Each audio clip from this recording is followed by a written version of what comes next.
All right, hello and welcome into the show, everyone. I am Preston Poole. That is Tyler Adams. Teabag, this is Unadvised here on the Sports Animal YouTube, Facebook, and our X account.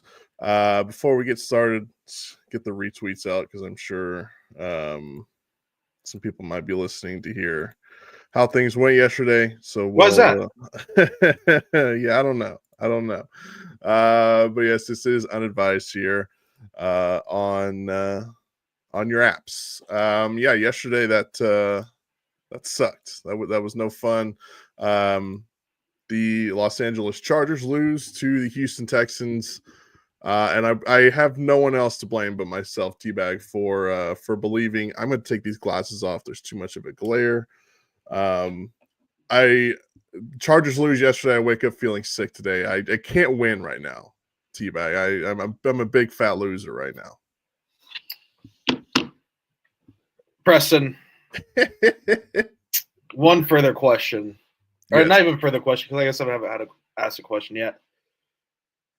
Is it time to start questioning Justin Herbert being elite?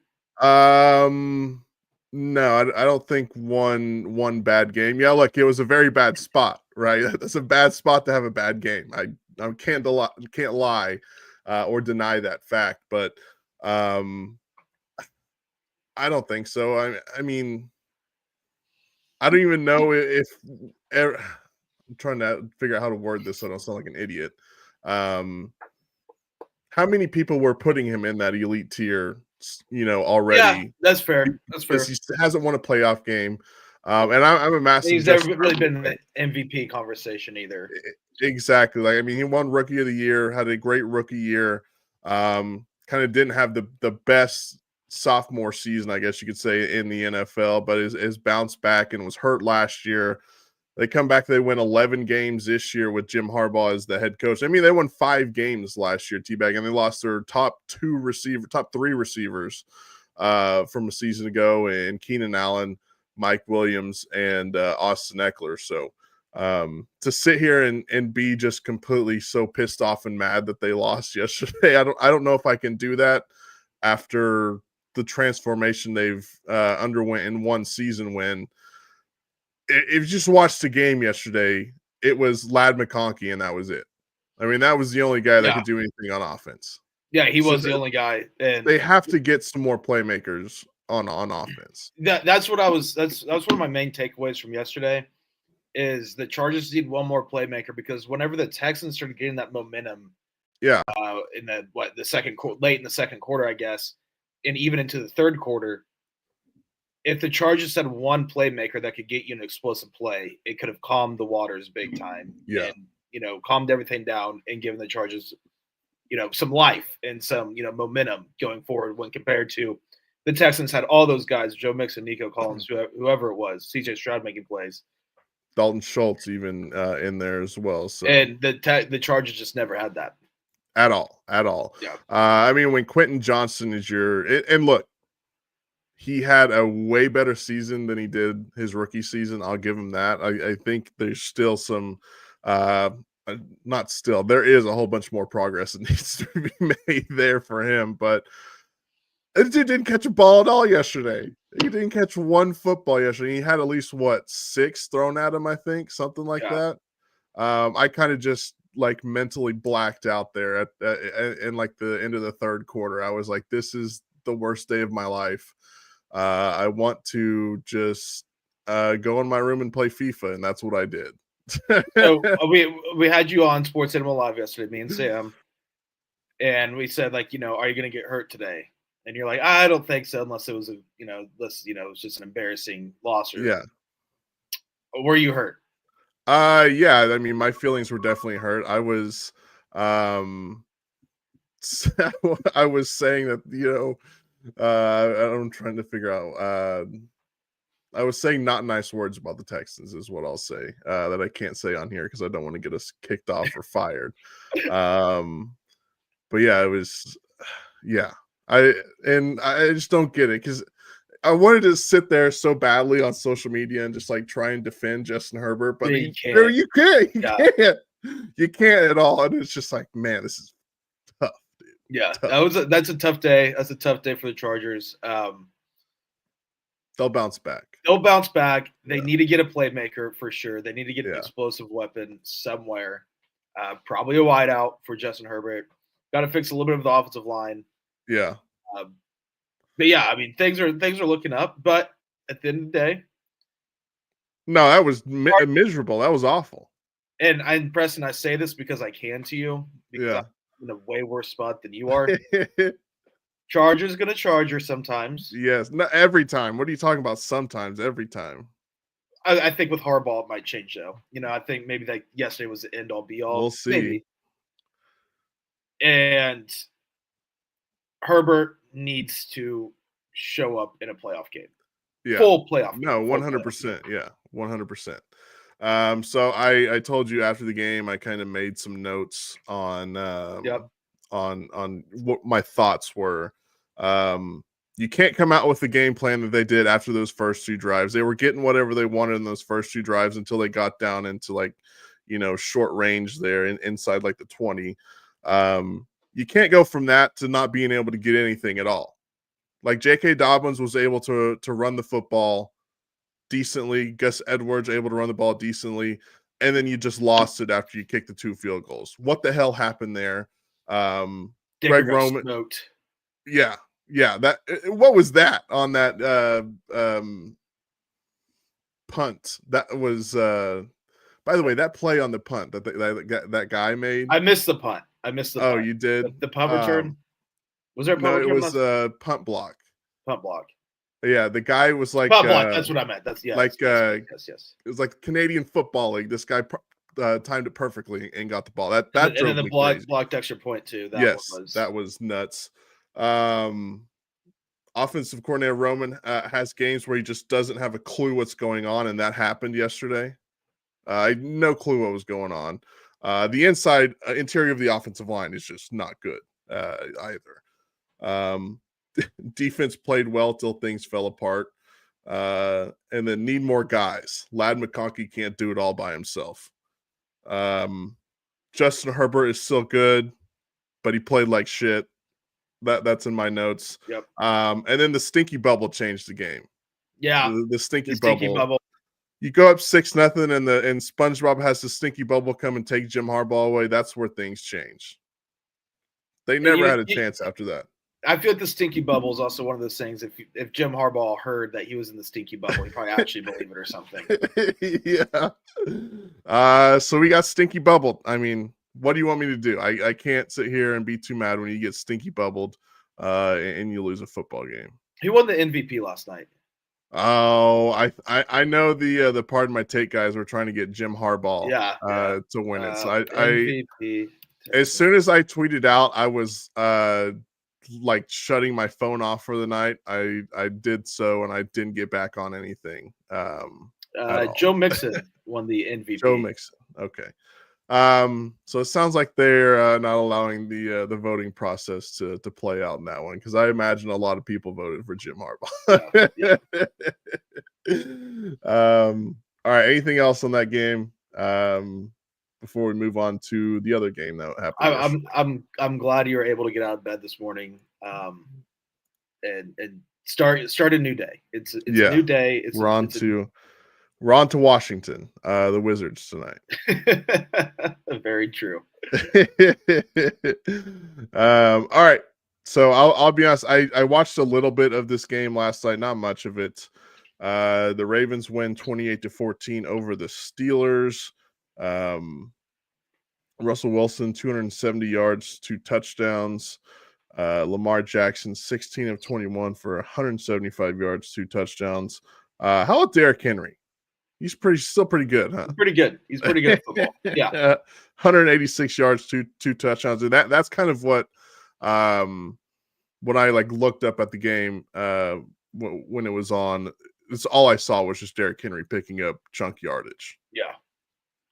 It was I was had one eye on, one eye off. We had a buddy over last night. Which is also because little backstory. When you were on our show yesterday, you talked about how you're doing dry January. I said I'm doing dry January until Wednesday. So I'm doing the first half of dry January. Yeah. Having friends over and then like not drinking is, I mean, it's not like was like weird, but it's also like it felt naked, you know, like having friends over exposed. Having friends over on a Saturday night to watch on a Saturday night to watch football and not have a beer was a really like, and they're having beer. It was a very naked feeling to me. But yeah, so I had one eye on, one eye off because the game was just not good. Steelers tried to make it interesting a couple times. They got it into 21-7, and the Ravens went down and immediately scored right after that. Russell Wilson didn't play terrible. Their offensive line was ass. But he's still Russell Wilson at the end of the day. Derrick Henry obviously had an amazing game. Tyler Wallace had a couple big catches, or one big for 21 yards, I guess. But yeah, I mean, all in all, it was just, what are you going to do if you're the Steelers in that situation? The Ravens were just humming, and same old story for Pittsburgh. It's I need to put perfect Pittsburgh. I need to put some eye drops in my eye real quick, so I'm going to take myself off the screen and let you keep talking. Okay, I'm definitely not going to make fun of Preston for the Chargers losing yesterday, not last night. If you're in the chat right now and you're a degenerate sports gambler like myself, please send me some winners because I need some. Now that responsibly, of course, but we did take for the Tyler's best today. If you want to go through it, just for game one, this is all I'm betting today. If I win it, great. If I lose it, great. I'll probably end up betting more. Broncos, Bills, first time touchdown is Dalton Kincaid. Anytime touchdown, Dawson Knox. I'm a big believer in the tight ends today. Bills team total over 28. Broncos, Bills over 48.5. I was reading off my bets and asked if anyone had some winners for me. Yeah, sorry about that, guys. My eyes have been messing with me today. That's why I've got to wear these dang glasses. I don't like doing it, but sometimes I have to. You said what were your bets today? We got. I'm a degenerate, Preston. Okay, before we get it going, Dawson Knox anytime touchdown, 5-1 odds. Bills team total over 28. Dalton Kincaid first touchdown score 12-1. Yeah, just because I saw that on a free play on Twitter, so I was like, I'll put $5 on it. And then Broncos Bills over 48.5. Because I don't over 48.5. I don't like Bronco or Bills defense. I think the Broncos will score a little, and I think the Bills will obviously be able to score as well. Yeah, that line's moved down from 8.5 to 7.5 too, in that game. So that's an interesting. I mean, let's go ahead and talk about that. The Broncos and the Bills. How do you view this game? Rookie quarterback in Bo Nix. You got Josh Allen and the Buffalo Bills who have played great this season. What are your thoughts on this game? Well, it's Von Miller going against his old team. Yeah, I forgot about that. So that's a little interesting storyline. But I think I keep wanting to say the Bills are going to blow them out. But for whatever reason, I can't get myself to bet it. Like I can't get myself to put the money on Denver.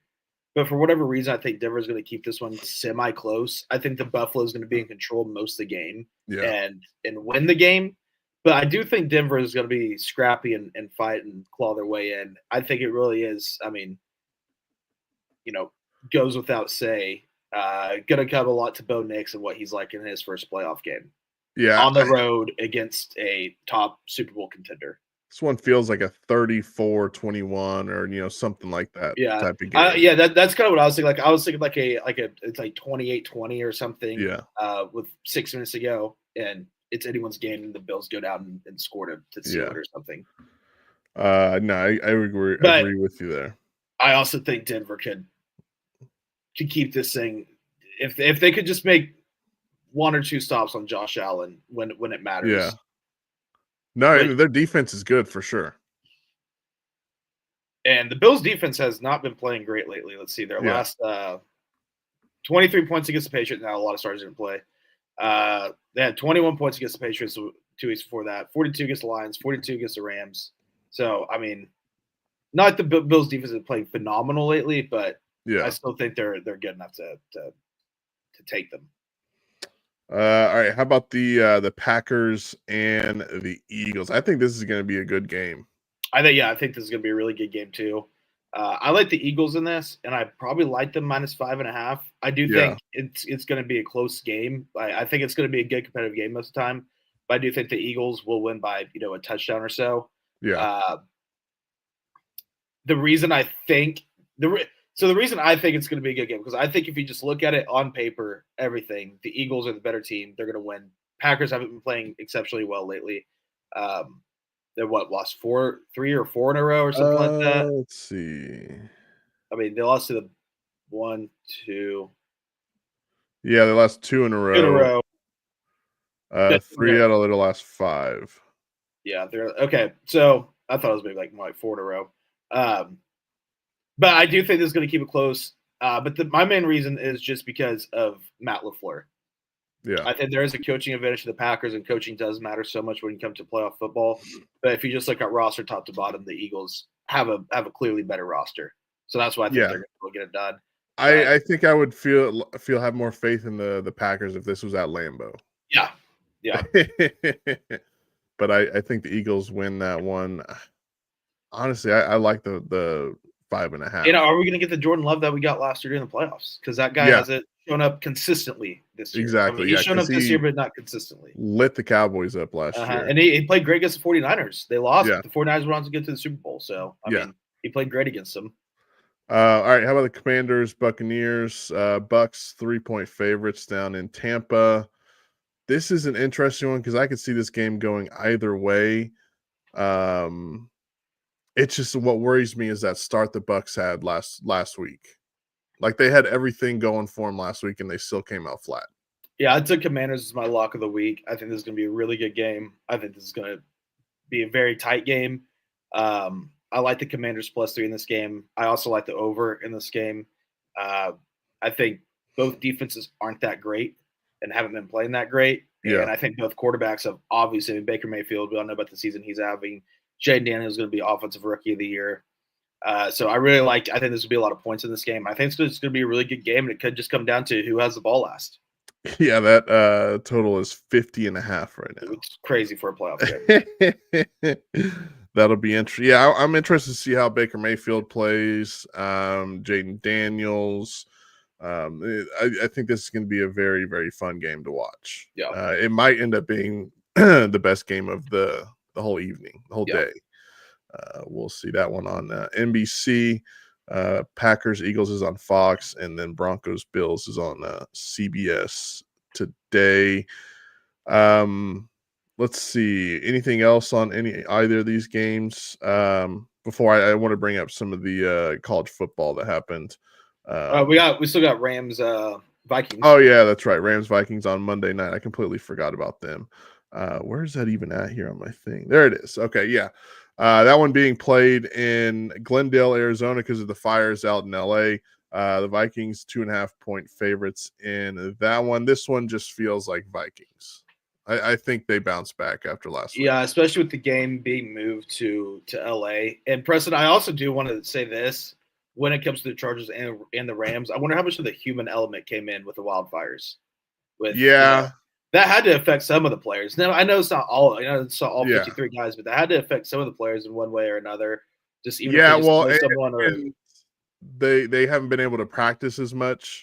This week because of it. But which I'm not saying that them not practicing that much is the reason that they lost or that the reason the Rams. I do think it's a fair element to talk about. And Chargers Texas is done and over with, so that's hindsight. But looking forward into the Rams Vikings game.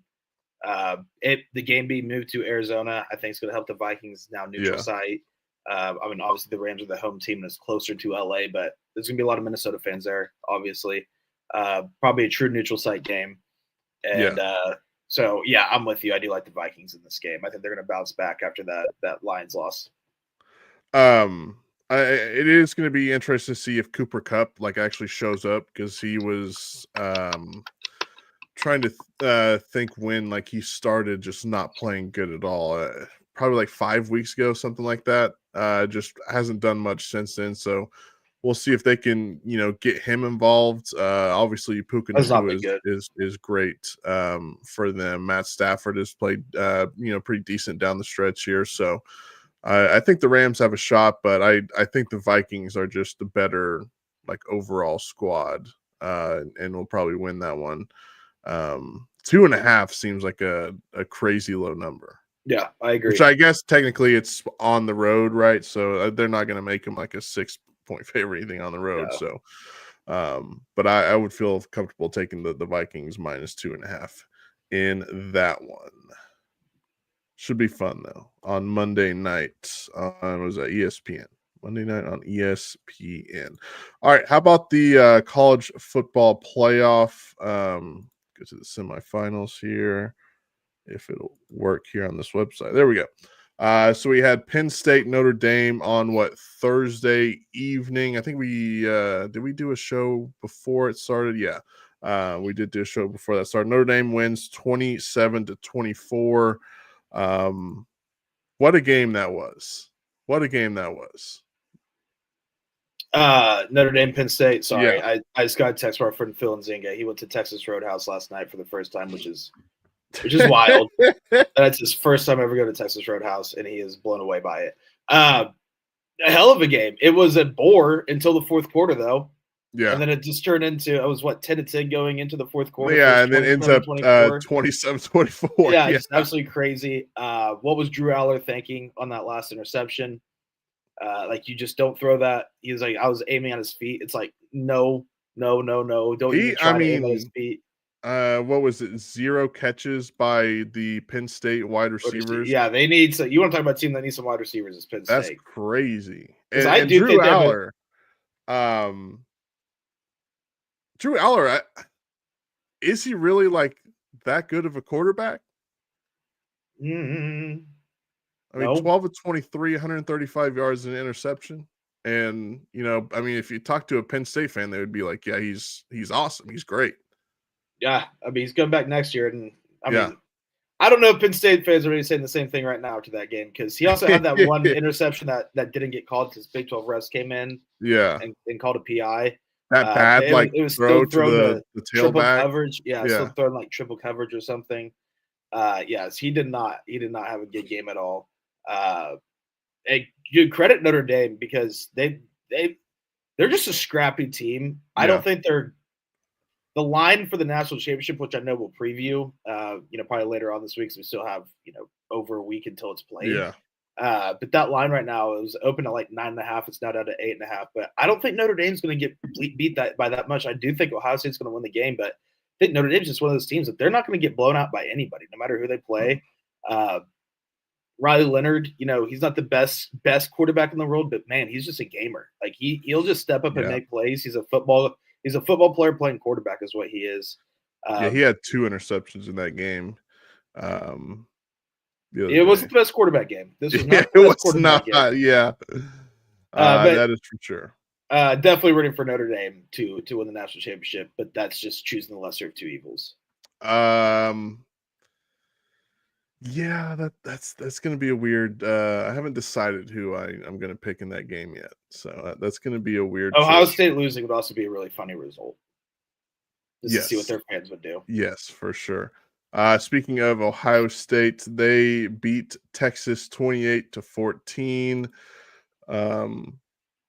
in a game where I know Quinn Ewers said he wasn't trying to give the game to him, but he sure did do his best job at doing it, right? The ball to his old teammate, Jack Sawyer. Yeah, which I completely forgot that he spent the 2 months at Ohio State. Yeah, he spent a while literally like August to December at Ohio State. Yeah. Back way long 4 seasons ago, because he's a senior this year. Ewers 23-39, 283 yards, 2 touchdowns, interception. He also had that fumble there to kind of seal the game. Will Howard 24-33, 289 yards, a touchdown, interception. So they were slinging the ball around. Who was it? Travion Henderson punched that guy, and that's kind of when the momentum kind of shifted a little bit.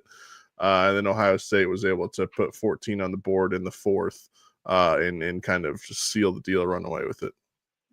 Yeah, that touchdown before that first half too, by Trayvon Henderson, or at the end of the first half, not before. At the end of the first half, because Texas had just scored, got momentum, and then they get that, And I do actually have a question too that I think we need to start talking about, and I know people around here will gladly talk about it. Sark has problems winning big games, dude.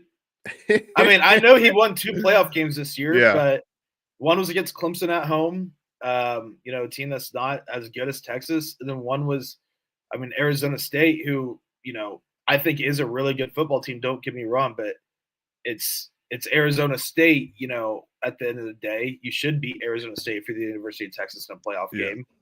And it took, Arizona State had so many opportunities to win that game outright. So Sark's just, in I think it was 2022, he had TCU at home to try to make his spot in the Big 12 title game. Couldn't do it. Last year, obviously beats OSU in the Big 12 title game, but he loses to Oklahoma in the Red River shootout, and then loses in the Sugar Bowl to Washington. So really, like, in Sark's tenure at Texas, that win against OSU is probably the biggest win of his career, and that was against as we know after this year, a little bit of maybe smoking gun, whatever the term is, OSU football team that just had lightning in a bottle, because obviously that same team ran it back and went 3-9 the next year. So, Sark, just when it comes to just the really big games where it's just like, hey, you got to win this one, he hasn't stepped up to the plate a whole lot. Just looking back at their schedule this year, they beat a number 10 Michigan team, but obviously we know what Michigan was at the end of the season. They beat the number 18 OU team, which we obviously know what Oklahoma was this season. And they lose to number 5 Georgia, beat number 25 Vandy, number 20 A&M, and then lost to number 5 Georgia again. Yeah. So, I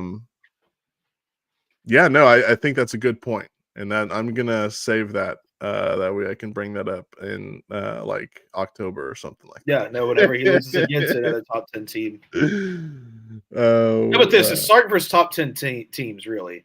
Yeah. Like Sark, I wonder what his record is versus top. Here, I'm sure let's just see if Google Steve Sark. Yeah, I'm sure Google has something, because he did beat number 4 Arizona, and was Clemson, what were they ranked, like 12th or something like that? I can't remember. All right, as the head coach at the University of Texas, he has a record of 1-4 against top 10 teams. Really? Yeah, I wonder who that 1-1 was against. Arizona was number 4 this year in the playoffs, if you want to count that. No, I don't think so, because that's just seeding, right? Because they were really ranked like number 13 or something, 12. Oh, that is true, right? Yeah. So, let's see. This will give me an answer. It's like the AI overview on Google. Yeah. So, yeah, if I can find the answer, I'll. Well, we'll report back. We'll report back. This championship game, Ohio State 8.5 point favorites right now. That on January the 20th at 6:30 on ESPN. You said you're picking the Fighting Irish. Plus the points. I'll pick the Fighting Irish. I'm gonna wait. I want to do a little bit more research before I make my pick. But it would be funny if Ohio State did end up winning, and you look back at the season and all the fan base wanted Ryan Day fired. What I'm trying to remember. Obviously, after the Michigan loss, they all wanted him fired. But there were several other points where it's like, he's just not going to get the job done. I'm like, you guys have lost what, 1 game, 2 games this whole season? I would love to have the problem of not beating my rival, but playing for national championships. Exactly, right? Cool. Yeah. Like, I get it, make you mad. Just be like, really, we can't get this done. But then again, it's they beat number 3 Alabama last year, Preston. Oh yeah, that's right. On the road. Yep. So so he has won 1, but that's a pretty big win. But outside of that, 6 losses. or 4 Yes. losses, whatever it was. Yeah. We'll say 6 just because we'll spread misinformation with Steve Sarkisian. Yes. All right. How about the before we got it? How about the Thunder tonight in Washington? I expect them to roll. Spread 16.5, which I think is a good number. I think they win this game by 15 plus. Yeah, I want to look at the injury reports and see. So it looks like obviously AJ Mitchell. Oh, yeah, by the way, AJ Mitchell out for what 10 to 12 weeks. He had a surgery done on his what is great toe is what they called it. Is that what we're calling the big toe? Is the great toe? The great toe. What it's called? I like that. I like that. Yeah, that's what the release they put out said. So he's out until probably about April, into the season playoffs. Caruso looks like he's still out today. Obviously Chet's still out. So I bet Caruso comes back versus Cleveland. That's gonna be my guess. Yeah. We'll see. We'll see. I haven't really seen anything on the injury, so I have no clue what's going on there. I think Caruso, it's just what Matt Pinto said when he came on for the Thunder Report on the Morning Animals. Kind of just sounded like that they're just waiting for Caruso to be 100%, like absolutely 100% good to go, because he's obviously been re-aggravating some of his injuries and has missed an extended period of time a couple times this season. So I think they're really just waiting for him to be 100%. So that's why I think it's going to be the Cleveland game whenever they finish up this road trip. They got this game, and then they play the Sixers in 2 days. Yes, the Sixers on what day is that? Tuesday. Yeah, Tuesday. That is 6 p.m. tip. Tonight, 5 p.m. Obviously, you can listen on the Sports Animal, or you can watch it on FanDuel Sports Network.